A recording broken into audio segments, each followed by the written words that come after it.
Hello and welcome to People and Profit, and welcome to the Paris Air Show, arguably the most important event in the diary of the global aerospace industry. We are here to take the temperature of this sector coming up in the program. The market for passenger planes is gaining altitude with impressive backlogs for both Airbus and Boeing, but how long can the growth continue? The aviation sector is under pressure to clean up its Climate Act, but is the industry ready to cut greenhouse gas emissions? Plus, it's the inside that counts. We'll tell you about the latest cabin trends as airlines try to do more with less. We're going to start with a look at the passenger plane market. It's seen immense growth in recent years, and the two biggest plane manufacturers, Airbus and Boeing, have thousands of planes in their order books. But will the growth continue, and will the two giants keep their hold of the market? The orders just keep coming for plane manufacturers. Airbus and Boeing currently have 12,000 yet-to-be-built planes on their books, and that will be enough to keep them busy for the next 8 to 10 years. And if we trust either company's projections for the next 20 years, it won't be slowing down. Airbus predicts that the global fleet will grow from 19,000 today to 38,500 by 2034, and Boeing projects it'll grow twofold to 43,500.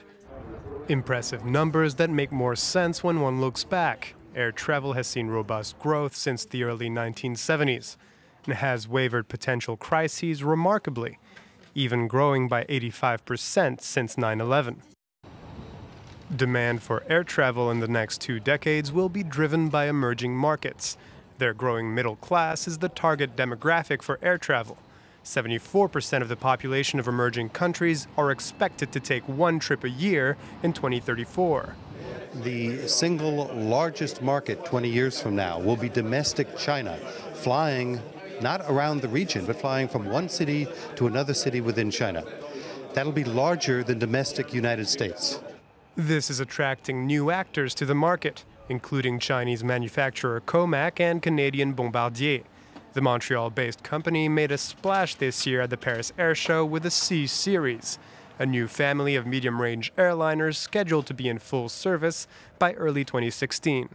We've really optimized this aircraft to perform extremely well in the 100 to 150 seat category, an area that we feel has tremendous opportunity with about 7,000 or so aircraft required over the next 20 years. But the question is, will Bombardier's efforts make a dent in Airbus and Boeing's dominance of the aircraft manufacturing industry? Here at the Air Show, you'll find Airbus aircraft standing right next to Boeing aircraft. And the focus is really, like many times before, on this competition between the two giant airplane makers. For more on that, I spoke to Mark Allen. He's the head of Boeing International, which houses Boeing's international operations around the world. I put the question to him, how intense the rivalry really is. Well, it is serious in the sense that it's competition. And competition is something that leaves us all hungry to win. And so that's why we are, investing as we are in our airplanes, in our systems, and our people, because we do want to win. But at the same time, look, this is an industry, and we're all good friends, because we are here very much for the passion and the mission of aerospace and of connecting the peoples of the world together through flight. Together with Airbus, you seem to have the passenger market locked down, though, however. Do you see any other rivals coming up that could threaten the duopoly, so to speak? Well, look, it's undoubtedly this industry will change over the next 10, 20 years. And we see rivalries emerging from all sorts of directions. Plainly, Bombardier is here with an effort to break into large commercial airplanes. Likewise, the Chinese, the Russians, and others are all developing their own large commercial airplane to compete in our 737 category, the narrow body category. And there's no doubt that we'll see new players in place 10, 20 years down the road from now. I want to hone in a little bit on the Chinese. You worked in China yourself as a member of Boeing's executive team. How big of a threat do you think that the Chinese plane maker Comac will be looking ahead? We have just wonderful respect for our friends and competitors at Comac. When I worked there, I used to always say great competitors and also great collaborators. So we found ways with Comac to make the pie bigger. We're doing an awful lot of partnership activity around air traffic management. around aviation biofuels, even around the cabin air quality and filtration system. So there's an awful lot of partnership that we're finding with them. And yes, we have said publicly we expect that COMAC, more than anybody else, has the greatest likelihood of really succeeding in that narrow body space.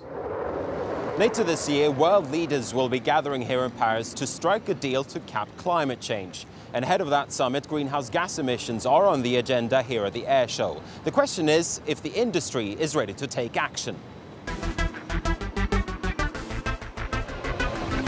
Commercial aviation is responsible for around 2% of global greenhouse gas emissions. But with air traffic growing rapidly, there are warnings that share could rise to 15% by the year 2050. Regulators are now waking up to the issue. In the United States, for one, the Environmental Protection Agency says it's mulling tougher rules. The industry is now looking at fresh ways to cut emissions. That includes a greater use of biofuel, but it's more expensive than regular jet fuel. New technology could also make planes lighter and engines more fuel efficient. Better air traffic control systems could also cut congestion in the air and at airports, which would minimize waiting times for planes with running engines. The American firm Honeywell works in several of these areas, and I spoke to its Chief Technology Officer, Bob Smith. I started by asking him what he thinks is the best option for the aircraft industry to cut emissions. So our business model supports burning less fuel. It's a large part of our overall cost, so it's actually integral to that. If you think about what we're doing from changing our combustors in our engines, that's also doing quite a bit for nitrous oxide as well as carbon dioxides. What we're trying to do around biofuels, which is also a big component. How we're changing our flight management systems to actually make the flight path more accessible and more efficient, and being able to fly more efficient routes. Just a little statistic there, 11% of all engine on time is not getting from point A to point B, but it's actually just getting there very inefficiently. So if we can actually optimize that, that's quite a bit. You mentioned a number of things there: green taxiing, biofuels, better air traffic control systems. Which one of those solutions do you think is the most promising one? Which one should we expect the most from? I think the electric taxi by itself is 4% block fuel. So if you think about some of the major engine improvements that a lot of people are putting on their aircraft, that by itself is one very large improvement. So very excited about that. What kind of emissions cuts do you think will come from the aviation industry looking ahead? What should we expect? Well, I think the trajectory that we've been on over the jet age is going to continue. It's part of our business model, like I was saying earlier. So if we've been on 70% over the past 40 years, 50 years, I think that path is still on the same way. I think we're going to continue to increase and improve those emissions for years to come. I think that the regulators are probably going to be very smart about this. I think if it follows the rest of aviation regulations, they're only going to put in regulations that they know that effectively the industry can meet with the technologies that they have in place. You say there that regulations should be keeping up with the industry, but shouldn't it be the other way around? Shouldn't the industry be keeping up with regulation? Well, I think the industry has actually been pushing where we're going in terms of actually improving efficiency. So if you actually look at some of the regulations that's in there today, we're right now very much from an international regulatory and from just a governing body. We do a very nice job of self-regulating, and I think that's going to continue. I think there's not a lot of heavy regulation needed in an industry that's already somewhat improving it simply because our business model requires us to do that. Here at Le Bourget, plane manufacturers are all trying to market their aircraft as the most reliable, the most economic, and the most comfortable. But in reality, what really counts for us passengers is how airlines equip the jets they buy. It's the inside that counts, and my colleague Stephen Carroll went to take a look at the latest trends in cabin interiors.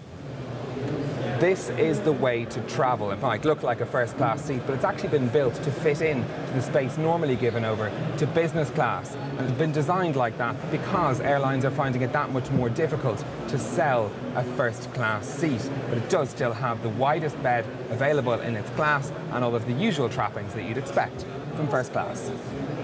Of course, this is where most people find themselves when they're flying. These are economy class seats made by Zodiac Aerospace. Juan Carrel is here to tell us more. What's so different about these seats? Zodiac Aerospace developed these seats to provide airlines the ability to add more seats in an aircraft, while at the same time not compromising to the comfort for the passengers in an airplane. So tall people like us will still have space? So tall people like us with long legs will still have space, even if the pitch is only 28 inches, like with these seats. The weight of this seat is only 4 kilos, which makes them the lightest in the industry. As more and more people are travelling with their own tablets, airlines too are trying to catch up to make sure that they're still using the in-flight entertainment system as well. Panasonic Avionics has developed an app where people can browse the collection of films on offer before they even get on board and line up which ones they want to watch. When they get on board, all they have to do is simply hit play from their iPad and the film will begin playing on screen. You come on board the aircraft and the experience is not much different than what you have on the ground. You can browse the internet, you can stream video, you have live news and live sports anywhere in the world. You can use your phone and just get charged through the roaming fees of your service provider. Spare a thought too for the cabin crews. These beds give them their own space, climate controlled, with their own entertainment system and even a curtain to keep out any light. With that, we're going to be wrapping up this edition of People and Profit from the Paris Air Show. If you want to get in touch, you can go to our Facebook page, France 24 Business. You can also tweet me on @MarcusF24. Thank you for flying with France 24 and see you next time.